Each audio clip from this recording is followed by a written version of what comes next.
उनके पति के गलत आचरणों के बारे में पता लगा तो बहुत दुख हुआ, स्वयं को खत्म करने की भी। हम आपसे प्रार्थना करते हैं सबसे, आज कोई पवित्र नहीं है। 100 में अगर 1% की बात आवे तो उसमें भी हमें संशय रहेगा, ना बच्चा पवित्र है ना बच्ची पवित्र है। ईमानदारी से सुन लो, अगर तुम्हें अपने पति की गलती समझ में आई तो लौट के अपनी गलती देख लो।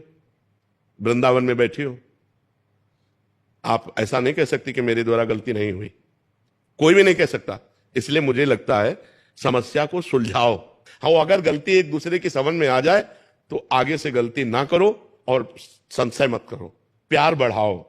आप अपना इतना प्यार बढ़ाओ कि पीछे की गलतियां सब ढक जाएं। अगर एक दूसरे की टांग खींचोगे तो तुम्हारा जीवन संकटपूर्ण हो जाएगा, पक्की बात समझ लो। ये हम इसलिए कह रहे हैं ना कि आज का जो वातावरण चल रहा है उसमें अगर ये सोचो कि सती साध्वी पवित्र मिलना तो होगा कोई भाई, पर वैसा है दीपक लेके खोजना है, नहीं मुश्किल ही मिलेगा। और कोई बाल ब्रह्मचारी पति कि जब तक ब्याह नहीं हुआ तब तक वो कोई गलत आचर मिलना मुश्किल ही है।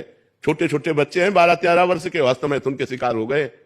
गंदी बात तो गंदी, मोबाइल हाथ में है, बड़े बड़े मोबाइल हाथ में, तो हर चीज सर्च करके वो गंदी सब बातें देख रहे हैं, गंदे आचरण देख रहे हैं। तो हमें लगता है कि गृहस्थी को संभालने के लिए और पति को प्यार करके ऐसा सुख संपादन करो कि तुम्हारी गृहस्थी न टूटने पावे, नहीं तो फिर कुछ दिनों बाद आपस में मनमुटाव बढ़कर फिर डिवोर्स वाली बात आ जाती है, फिर जीवन सब नष्ट हो जाता है, फिर नष्ट हो जाता है। इसलिए हमारी प्रार्थना है कि गलतियां सबसे होती हैं, क्षमा करना चाहिए अपने पति की गलतियों को या पत्नी की गलतियों को, और दोनों को प्यार से रह करके एक नया जीवन बनाना चाहिए।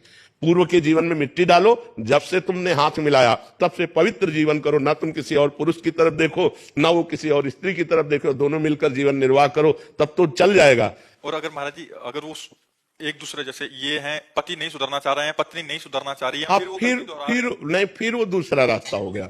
अगर नहीं सुधारना चाहते तो पहले सुधारने की चेष्टा करनी चाहिए, उसको प्यार देना चाहिए, फिर भी नहीं सुधर रहा है तो फिर रास्ता दूसरा हो जाता है। फिर तो जो मान लो जब तुम्हारी रति ही नहीं हमारे प्रति और तुम्हारा दूसरा ही मार्ग है तो फिर संबंध विच्छेद करके अपने जीवन की नई धारा चलानी चाहिए। अगर नहीं सुधरना चाहता, लेकिन अगर पीछे किया है और सुधर के चल रहा है तो अब तो सपोर्ट करना चाहिए और पूरा सपोर्ट करना चाहिए। किसी भी तरह उसको याद भी न दिलानी चाहिए कि आप गलत थे।